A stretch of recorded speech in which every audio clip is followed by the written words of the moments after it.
Hey friends, does this look like some kind of crazy mathematical equation to you? If it does, well don't worry, because it looked the same way to me when I first started learning how to play. So in this lesson, the mystery of notation, we're going to talk about how to read drum notation and how to understand it a little bit better. Okay, in order to understand drum notation a little bit better, we also have to understand a little about reading music. Now, just like there are rules for reading a book, there are also rules for reading music, and that starts with understanding the music staff. Okay, here we have a music staff.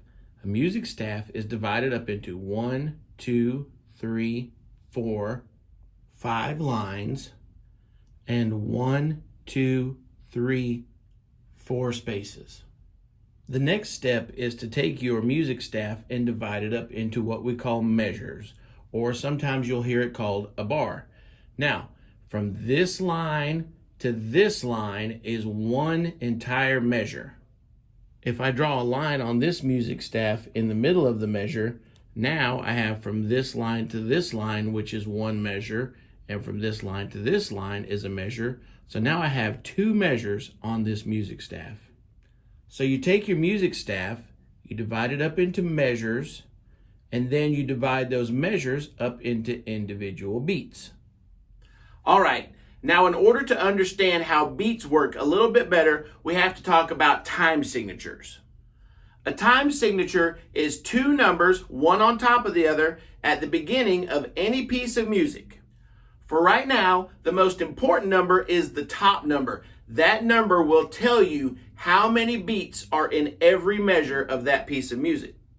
Whatever that top number is the rule of law. Say, for instance, you're in 4/4 time. There would be 4 beats in a measure. There cannot be more than 4 beats. There cannot be less than 4 beats. Say, for instance, you're in 3/4 time. That would be 3 beats in a measure. You cannot have more than 3 beats or less than 3 beats. Okay, now those beats are going to be divided up into what we call subdivisions or notes. Now, for us drummers, those notes or subdivisions could be quarter notes, eighth notes, 16th notes, and 32nd notes. Those are the most common.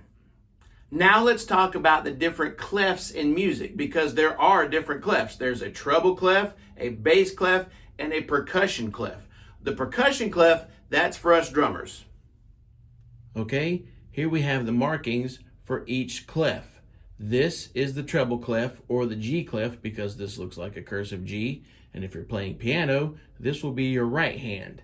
This is the bass clef, and if you're playing piano, this will be your left hand.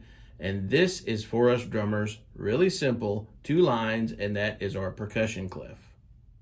Okay, now your treble and bass clefs are going to mostly just have notes and rests. One of the reasons the percussion clef is so weird is because you have X's and you have notes and you have cymbals and some Rice Krispie treats and who knows what else on there.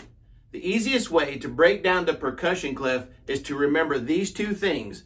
Number 1, your X's represent cymbals, and number 2, your notes represent drums. Hey everybody, if you want to see the rest of this lesson or for more lessons, please visit the KungFuKickdrum.vhx.tv. If you subscribe there, you're not just supporting me, you're also supporting a future generation of musicians that can change the world.